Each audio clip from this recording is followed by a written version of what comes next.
ना जी केड़ा भैन भाई आए ने ते 120 दी डूब आंदी है वो 200 लांदे पे ने मेरे को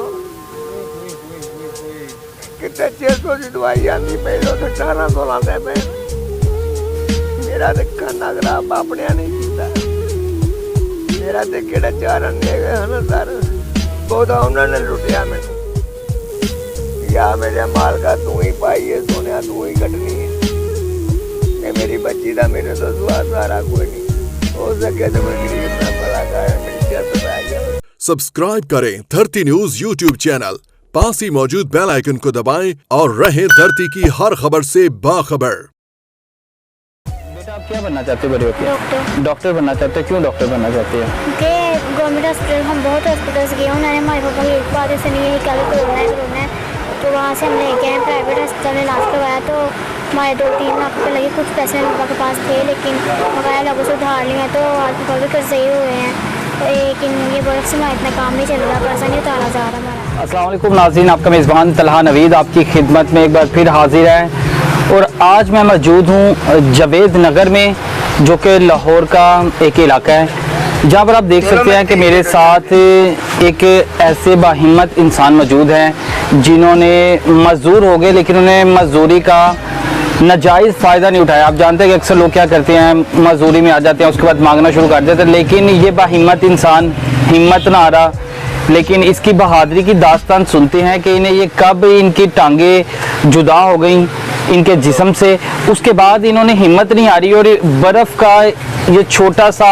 फट्टा लगा लिया, उसके बाद ये बर्फ़ बेचते रहे। तो इनसे मज़ीद पूछते हैं की ना है ਤੁਹਾਡਾ? मोहम्मद जुबैर। अच्छा ਮੈਨੂੰ ਇਹ ਦੱਸੋ ਤੁਹਾਡੇ ਨਾਲ ਉਰਦੂ 'ਚ ਗੱਲ ਕਰ ਲਾ ਕਿ ਪੰਜਾਬੀ 'ਚ? ਉਰਦੂ 'ਚ ਗੱਲ ਕਰਨਾ। पंजाबी के सिद्धि पंजाबी। ਅੱਛਾ ਮੈਨੂੰ ਇਹ ਦੱਸੋ ਕਿੰਨੀ ਦੇਰ ਹੋ ਗਈ ਇਹ ਤੁਹਾਡੀਆਂ ਜਿਹੜੀਆਂ ਲੱਤਾਂ ਨੇ ਤੁਹਾਡੇ ਜਿਸਮ ਤੋਂ ਅਲੱਗ ਹੋ ਗਏ ਨੇ, ਕਟੀਆਂ ਕਿੰਨੀ ਦੇਰ ਹੋ ਗਈ ਇਹਨਾਂ ਨੂੰ? 11वें महीने च भाई लत्तां मेरियां कटियां गईयां सन। ਕੀ ਹੋਇਆ ਸੀ ਮਸਲਾ ਕੀ? काला जकरान ही होया कहंदे ने काला जकरान होया। उधरों मैं भाई जगह बेची सी और जगह बेच के जेड़े पैसे सन मेरे को भाई अब्बा मेरा भी उन्होंने होया सी, अब्बू ने बेची सी। अब्बू दुनिया रुखसत हो गए ने मुड़ के कारोबार वाल लाए ने पैसे मगर वो राज नहीं मेरे को छत नहीं मुड़ के भाई मेरे से ही लग गए ने भाई। आप ये देख सकते हैं, इन्हें छत दिखाएं ज़रा कि इस मकान की छत भी नहीं है जिधर ये बैठ के बेच रहे हैं। अच्छा मैंने आज दसो पता लग गया कि ਤੁਹਾਡੀ ਜਿਹੜੀ ਜ਼ੋਜਾ ਸੀ ਉਹਨੂੰ ਕਿੰਨੀ ਦੇਰ ਹੋ ਗਈ ਵਫਾਤ ਪਾਏ ਨੂੰ?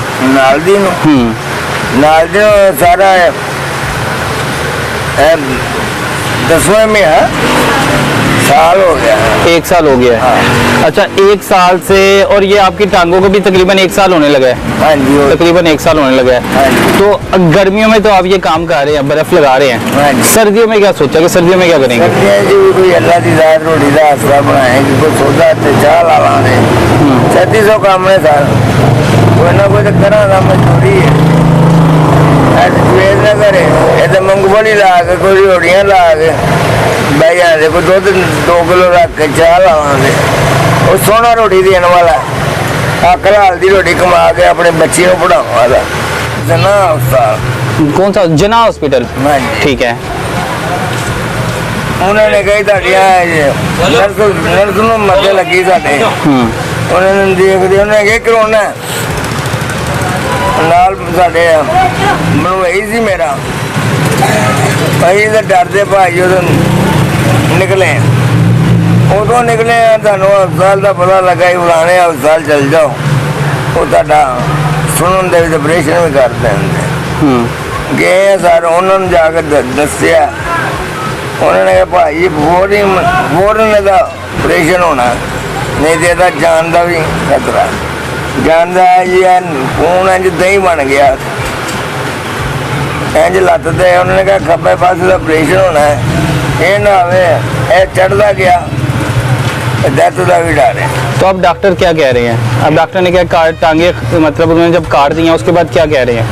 उसके बाद दवाइयाँ ले रहा हूँ। दवाएं ले रही हैं? अजय भी दवाइयाँ चल रही हैं, ये भी जख्म नहीं है बंद हो रही और मैं इन्ने जोगा नहीं है कि मैं 15 दिन बाद महीने बाद जाइए सारा 1500 रुपया तो उन्होंने फीस ही है। कौन सा हॉस्पिटल? कौन सा? चेक करने की नाम कौन सा हॉस्पिटल जा रहे हैं? शफीक हॉस्पिटल मेरे ख्याल से नाम था। अंदर पे हैं। रफीक हॉस्पिटल। रफ़ीक हॉस्पिटल है, किस जगह ये? ये लाहौर में है। लाहौर में है।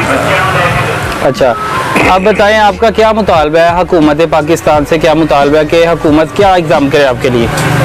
गरीब आदमी जितना भी हो सके मेरे ਨਾਲ भला किया जाए। पापा का जब से मामा फोत हो गई हैं, पापा का जो आप ख्याल है खुद रख रहे हो? जी। खाना पापा को खुद बना के देते हो? ज़्यादातर खाने बना लेते हैं, नहीं तो फिर होटल से ले आते हैं। होटल से ले आते हो। इतनी सी उम्र में आप पे जिम्मेदारियां पड़ गई हैं।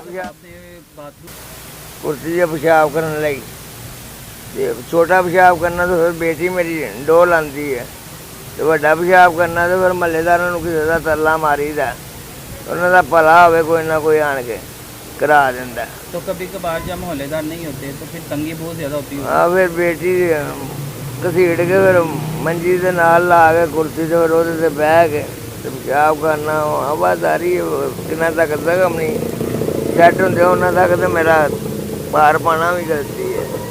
डॉक्टर ने मना किया, उन्होंने कहा तेरे यार जख्म ने किस वक्त भी कोई खराब हो गए ना तो दिनों से पाई हैं। मैं सर बड़ा बहुत परहेज करना पाया, बहुत सोने की मर्जी। बच्ची तो सारे मेरे मालक ने मेरी जान बची, सूरत महमदी सूरत मेरे सोने ने दहानियाँ सन, वो खड़ भी नहीं सकता ही सर। मुश्किल वक्त आता है, हाँ जी। मुश्किल वक्त आता है, बस अल्लाह को याद करें, अल्लाह ताला अपने बंदों पे मुश्किल वक्त लाता है। हाँ जी, ये उसकी रहमत है जी, सोने की बड़ी रहमत है। मेरी बच्ची के सहारे मेरे मालक ने मेरी जान बच के दी। इसका सहारा कोई दुनिया से नहीं मेरे तो सुबह। हाँ, दुनिया में आपके अलावा भी इसका कौन है? कोई नहीं जी सर जी, कोई रिश्तेदार नहीं बनता। कोई नहीं बनता सर, कोई नहीं बनता। मैं तो बेच दिता ना सर, कोई नहीं है दुनिया से सर, ना भैन ते ना भरा। ये लोग तो वढ़ते ने, मेरा तो खाना खराब अपने ने किया, मेरा तो केड़ा चारण दे गए है ना सर, गोदा उन्होंने लुटिया मैंने। जवेद मेरे साथ मौजूद हैं और ये छोटी सी उनकी बेटी 12 साल की, जो कि किस क्लास में बेटा पढ़ रहे हो? 7th क्लास में भी पढ़ रही है। ये बाप का सहारा बनी है, वालदा का साया सर से उठ गया है, मजदूर हो गए हैं, वालिद टांगों से देखे मजदूर हो गए हैं, और वालिदा का इस उम्र में ये बच्ची सहारा पा रही है। बच्ची अभी पढ़ रही है, बच्ची की यही ख्वाहिश है कि वो डॉक्टर बन जाएगी बड़ी होके, और जैसे ही वो डॉक्टर बनेगी अपने पापा का इलाज खुद करेगी, क्योंकि जो गवर्नमेंट अस्पताल है, बच्ची का कहना है कि जो गवर्नमेंट अस्पताल है ना, उन्होंने बिल्कुल ही उनका ख्याल नहीं रखा। हॉस्पिटल जाते थे, कोरोना का बहाना करते थे और वहाँ से निकाल देते थे। प्राइवेट तौर पर उन्हें इलाज करवाया और वो इस वक्त 2 से 2.5 लाख के कर्जई हो गए हैं। इस मकान की छत नहीं है, कि देर से मकान बना हुआ था, जो कि अब बहुत ही ज़्यादा नीचे चले गया है। पानी होती है, बारिश आती है तो पानी कमरों के अंदर दाखिल हो जाता है। उसके बाद ये बाइट सेन में आके रहते हैं। अब ये बच्ची का फ्यूचर जो मुस्तकबिल है वो आगे आने वाला क्या है? बाप है, बाप को काला जरकान है, इसके वालिद को काला जरकान है। अगर खुदा ना खास्ता वालिद का साया भी सर से उठ जाता है तो बच्ची क्या करेगी? हुकूमत पाकिस्तान से उनकी यही दरख्वास्त है कि इनको जल्दी से जल्दी इनके लिए, इस बच्ची के मुस्तकबिल के लिए कोई ना कोई इक़दाम करें, इनकी ज़रूरियात पूरी करें। देखें ये छत है, इनके जिस जगह ये रह रहे हैं इधर छत भी नहीं आया, तो जल्दी से जल्दी पहले तो इस छत का इंतज़ाम करें। जब ये छत डाल जाए तो आगे बच्ची की जितनी भी तालीम है, गवर्नमेंट को चाहिए कि इस बच्ची का खर्चा उठाए और इसको जहाँ तक ये पढ़ सकती है, डॉक्टर बनना चाहती है, इसे डॉक्टर बनाएं ताकि ये अपने वालिद की खिदमत करे। इसी के साथ अपने मेज़बान तलहा नवीद को दीजिए इजाज़त। अल्लाह हाफिज़। सब्सक्राइब करें धरती न्यूज यूट्यूब चैनल, पास ही मौजूद बेल आइकन को दबाएं और रहें धरती की हर खबर से बाखबर।